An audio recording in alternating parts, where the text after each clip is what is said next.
Algunos conceptos muy importantes, sobre todo en estos últimos tiempos en donde los niños nacidos por cesárea nacen con condiciones distintas a un niño nacido, digamos, por parto normal. Estas condiciones tienen que ver fundamentalmente con la flora del intestino o la microbiota de estos pequeños que van a nacer por cesárea o por parto normal.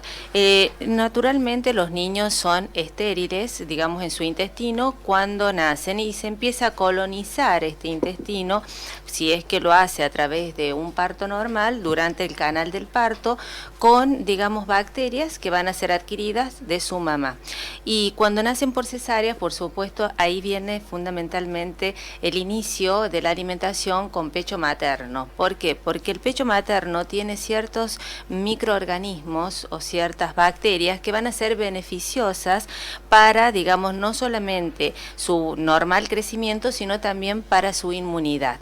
Por eso es que en las fines del siglo XX se empezó a incorporar, digamos, unos conceptos muy importantes de alimentos que se llaman saludables y que estos alimentos tienen que ver funcionales, se llaman alimentos funcionales y tienen que ver mucho con lo que es la capacidad del niño para defenderse, digamos, contra bacterias que van a ser patógenas o que van a producir enfermedad, y también crear en ese niño defensas o adquirir inmunológicamente, digamos, una mayor inmunidad para defenderse de estas bacterias que van a ser patológicas o para mantener su estado de salud. Y así se incorporan, digamos, términos que en realidad se habla de prebióticos, probióticos y simbióticos. Y en esto quería hacer hincapié.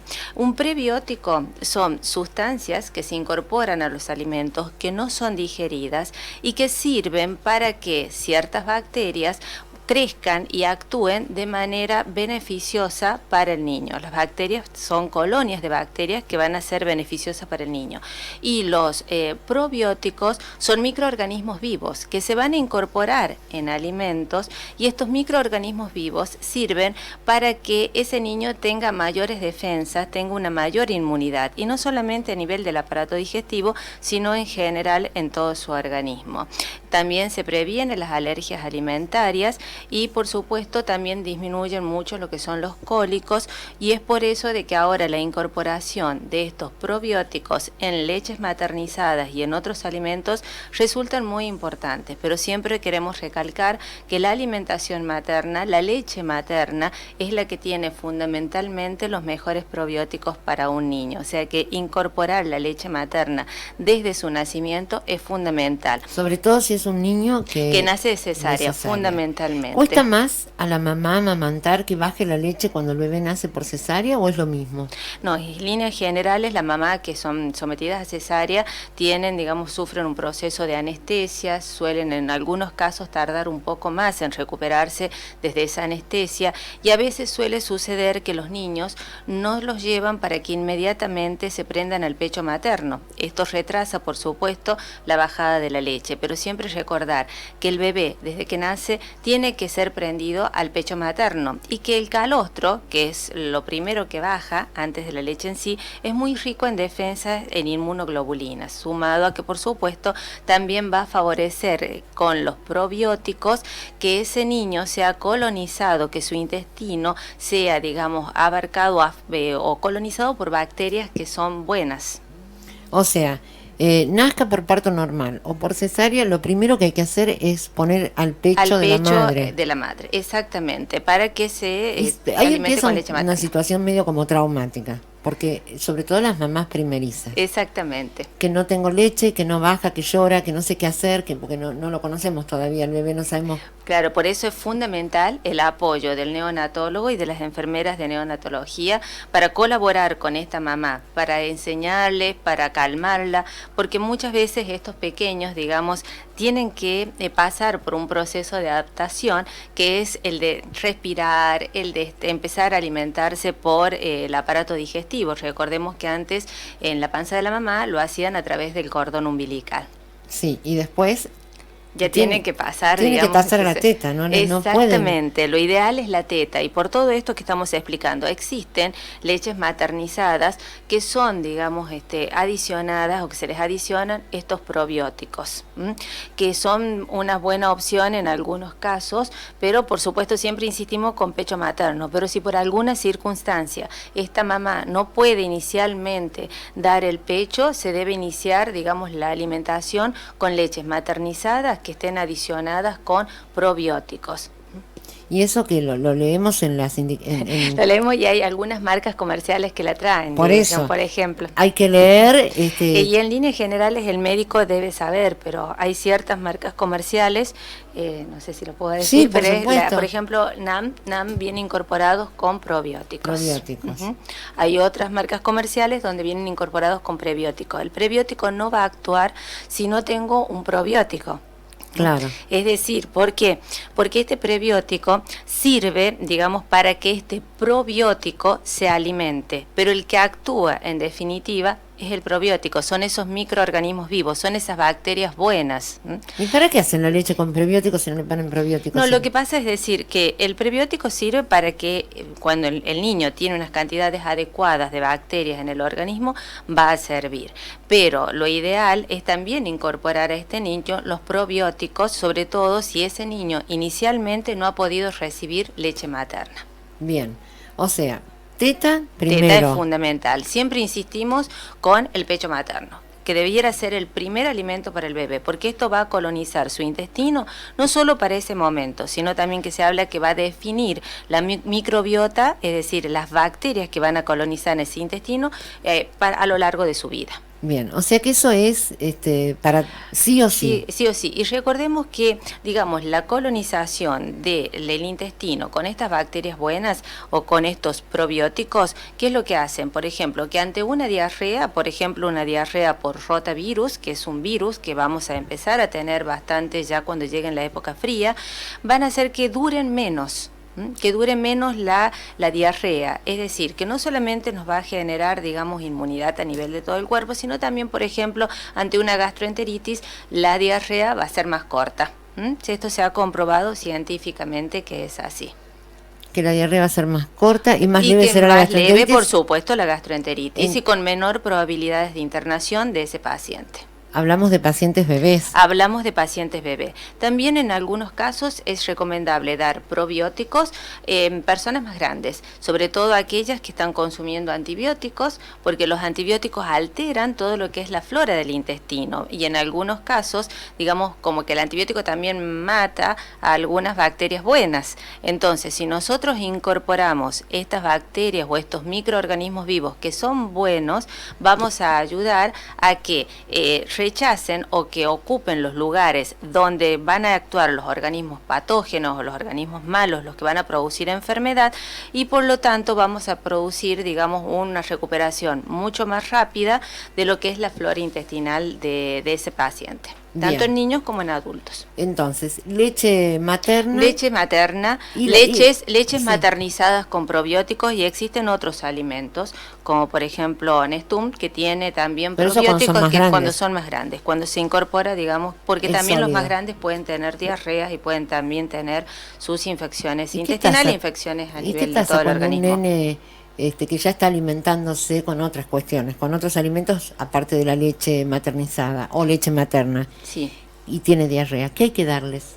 Bueno, todo depende de cuál es el origen de esa diarrea. Recordemos, primero ¿pero qué hay que darles de comer? Bueno, son sustancias astringentes, pero primero lo que tenemos que hacer es hidratar a ese bebé.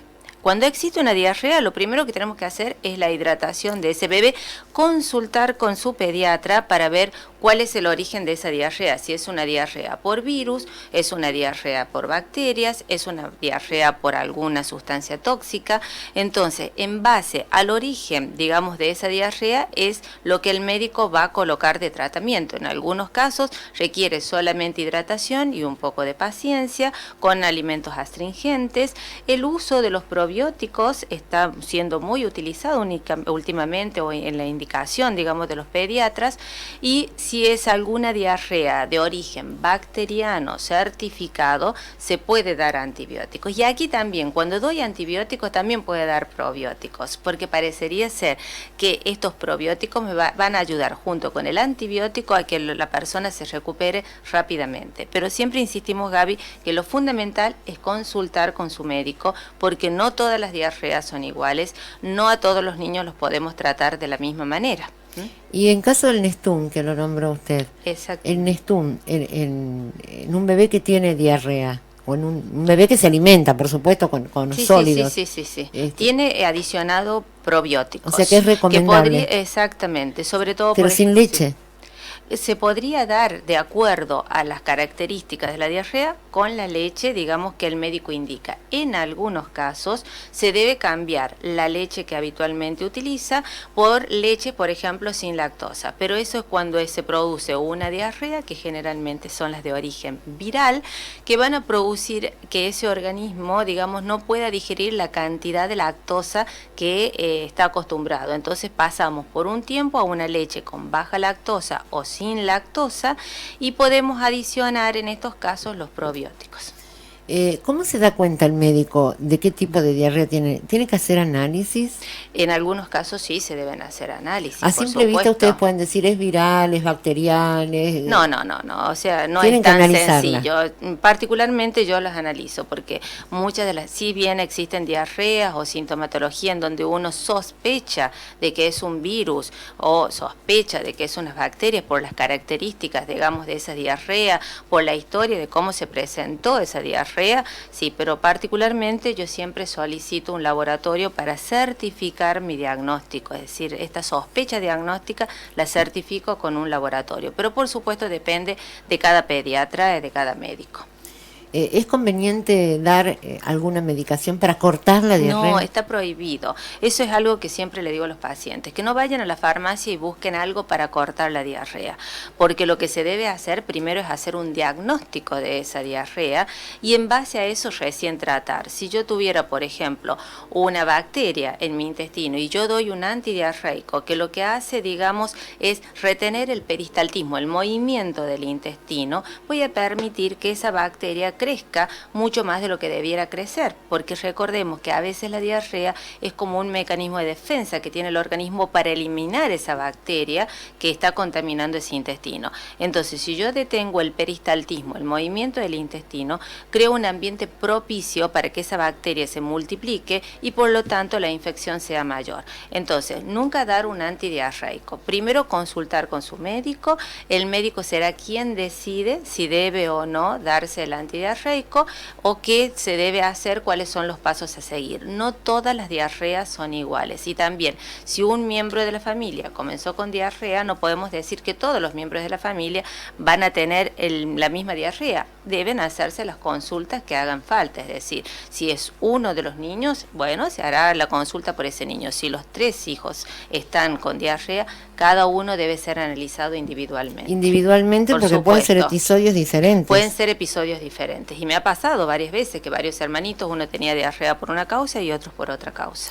O sea, no quiere decir que porque todos estén con diarrea, puede también pasar que puede se han comido por supuesto que no comieron bueno. algún alimento, se contaminaron, digamos, con el mismo microorganismo, pero bueno, para eso se requiere, digamos, que sean examinados por un médico, por su médico de cabecera. Bien. Bueno, doctora, muchísimas gracias. No, gracias a cuidar las pancitas de los chicos. A cuidar las pancitas, recordar que la alimentación del bebé, sobre todo desde su nacimiento, es fundamental para crear un ambiente propicio para que crezcan gérmenes buenos, que crezcan gérmenes que permitan un mejor estado de salud y eviten que se enfermen tan seguido. Bien, y solo leche hasta los 6 meses, y si es de la mamá... mucho mejor. Exactamente. ¿Y se puede hacer la trampa de completar la leche de la mamá con un poquito de mamadera? Y en algunos casos, todas, y lo que pasa es que en algunos casos también tenemos que ser realistas. Recordemos que las mamás trabajamos mucho y nos debemos reincorporar muchas veces a nuestras tareas, digamos, laborales, antes de lo que uno quisiera o de lo que se debiera. Entonces, de pronto hay mamás que a los 45 días de vida de su bebé tienen que incorporarse a su trabajo, a sus tareas laborales. ¿Se pueden sacar la leche con...? Se pueden sacar y la pueden conservar a la leche. ¿Cómo se conserva la leche? Se conserva en recipientes estériles, pues duran 12 horas fuera de la heladera, 24 horas en la heladera, y también se puede frizar la leche materna sin ningún problema, entibiándola antes de darle al bebé. ¿En microondas o baño María? Lo ideal es a baño María, prefiero baño María. Sí. Se puede conservar esa no la tenía materna. Yo de frizar la leche materna. También se puede frizar la leche materna. ¿Se puede compartir la leche materna con otros bebés? No, prohibidísimo. Desde hace bastantes años nosotros pedimos que por favor la leche de esa mamá sea para su bebé únicamente. Antes existían las mamás, las madres de leche o alguna cosa así se llamaban, en donde de pronto si la hermana, la prima, la tía, la vecina, no podía amamantar, le daba a esta mamá que tenía. No, desde hace bastante tiempo que impedimos, digamos, que tomen otra leche que no sea la leche de su mamá. Existen muchas enfermedades, como por ejemplo el SIDA, en donde aún teniendo un laboratorio que es negativo, pues sabemos que puede estar en ventanas serológica, es decir, en un momento de su enfermedad en donde el laboratorio va a dar negativo y podría en esos momentos pasar, digamos, esa infección, aunque diera el laboratorio negativo, a este bebé. Entonces, solamente el bebé tiene que tomar la leche de su mamá. Particularmente esa es no mi la recomendación. Tenía. Exactamente. Yo particularmente solamente indico que la leche de esa mamá es para su bebé, no es para el bebé de la prima, de la tía. Digamos, ¿cómo se la...? Bueno, me encanta esto, porque la verdad que son novedades, aunque la doctora diga que hace muchos años no se comenta esto. Bueno, no se comenta, y a veces esto es importante que los médicos nos tomemos unos minutos en el consultorio y hagamos estas indicaciones. Son muy importantes, estos son los grandes cambios también, Gaby. Evidentemente hasta hace unos años atrás se podía compartir, digamos, y era muy frecuente que esto sucediera, que a veces si es la prima la que tiene más leche, le llevábamos los bebés a esta prima, a esta vecina, a esta amiga, pero bueno, desde el advenimiento, digamos, de todas estas infecciones que hoy sabemos que existen y que pueden estar en ventana serológica, aún teniendo laboratorios negativos, se puede transmitir, digamos, esta infección y por lo tanto, digamos, ya hubo varios casos. Entonces, lo que se debe hacer es solamente la leche de esta mamá es para su bebé, nada más que eso. ¿Cómo se lava una mamadera? Se lava, digamos, primero con agua y detergente, utilizando cepillos que lleguen hasta el fondo, se las enjuaga bien y se las pone a hervir. Hay mamás que tienen, digamos, son mucho más modernas y tienen los esterilizadores, digamos, de mamadera que también son útiles, pero siempre se hace hervir todo, la mamadera, el aro de la mamadera, la tetina, el chupete. Y esto también es una práctica muy común de los papás que, por ejemplo, se pone el chupete en la boca de ellos y recién le dan al bebé. No, tiene que ser en la boca del bebé. Esto ni en la miel, ni en el quero, ni en azúcar, en nada, ni en la boca de nadie. En la boca de nadie. Si se cae el chupete en la calle, el piso. Ah, no, por supuesto ya no lo podemos utilizar. No lo pasamos por la boca de la mamá. No, por favor. Ni tampoco. Nosotros, si bien todos a nivel de saliva tenemos unas defensas que son inmunoglobulinas, pero bueno, no son tan eficientes para matar todo germen que tenemos en la ropa y no, por favor, lo hervimos, sí. O sea que llore todo lo que tenga que llorar. Pero por supuesto. Y hasta que llegue a la casa y se puede hervir ese chupete. Exacto. O tenemos otro chupete en el bolso, guardado, digamos que es lo que habitualmente hacen algunas mamás, tener más de un chupete, por las dudas se caiga, tener más de una mamadera. Las leches se reconstituyen en el momento en que se le va a dar al bebé. También prohibido de reconstituir la leche una hora antes. Reconstituir la leche? Agregarle agua al prepararla. Entonces esto se hace en el momento. Si sobró leche, no la guardo, la tiro. Esto es así, no puede quedar la leche guardada por todo, de una toma a la otra, a veces de la mañana a la tarde, bastantes horas. Particularmente yo indico, reconstituyan o preparen la cantidad de leche que va a tomar el bebé. Si sobró, se tira. Bien, ¿las mamaderas son mejores de vidrio o de plástico? Yo particularmente prefiero más las de vidrio, pero bueno, porque el plástico resulta un poquito más difícil, digamos, esterilizarlo. Pero ambas, siempre que mantengan las condiciones de higiene adecuadas, una buena limpieza, se utiliza esa mamadera y esa mamadera va a higiene. No es que la guardo, si quedó un poquito de leche, la guardo en la heladera y después vuelvo a preparar sobre esa leche un poco más. Lamentablemente esto es así, y aunque económicamente a veces no puede ser lo mejor para el bolsillo del papá, pero es lo mejor para el bebé. Entonces no preparemos leche de más. No preparemos leche de más. Si hay que hacer más. Y prefiero que preparen un poquito menos, prefiero que hagan un poquito más en ese momento y no, digamos, que quede de una toma a la otra leche en la mamadera. Los bebés se puede contaminar, en las heladeras, por más que la coloquemos en las heladeras también tienen bacterias. No están estériles las heladeras y también puede haber una contaminación de esa leche. ¿Vieron las mamaderas con tapita? Sí. Son saludables, digo. Sí, los utilizamos. Proteger la tetina. Se protege la tetina, pero nada más que eso. O sea, yo recomiendo tirar lo que sobra. ¿Nada de lavandina en la mamadera o se le pueden echar unas gotitas? Se le pueden echar unas gotitas, pero se las deben enjuagar bien para que no queden residuos de lavandina. Los bebés no tienen sed, no les tenemos que dar agua. No le tenemos que dar agua, y eso es un tema fundamental que la semana pasada lo dijimos. El bebé hasta los 6 meses de vida solamente toma pecho, o pecho materno o las leches maternizadas, y solamente cuando incorporamos los sólidos podemos incorporar agua. Bien. Antes no es necesario darle agua, aunque estemos en época de calor. Bueno, nos mandan saludos las chicas del Centro Vecinal de los Olivares que están en su taller de arte decorativo, escuchando el programa y recibiendo todas las recomendaciones. Bueno, muchísimas gracias. ¿Dónde está la doctora? ¿Dónde la encontramos? En mi centro médico, en Centro Médico Vivir, de Almacio Vélez 325, entre Benjamín de la Vega y Adolfo Dávila. Bueno, todos los días, los jueves. Bueno, los jueves estoy acá ahora, pero igualmente me voy. ¿La pueden venir a ver acá? Sí. No va a ser consultorio, pero bueno, alguna consulta. Sí, por supuesto, ningún problema. No nos va a pesar, no les va a tomar la atención, esas cosas no va a hacer la doctora. Y no tengo acá para hacerlo, con gusto lo haría, pero acá no puedo. Pero sí, las que quieran hacer preguntas, es más, va a estar todos los jueves.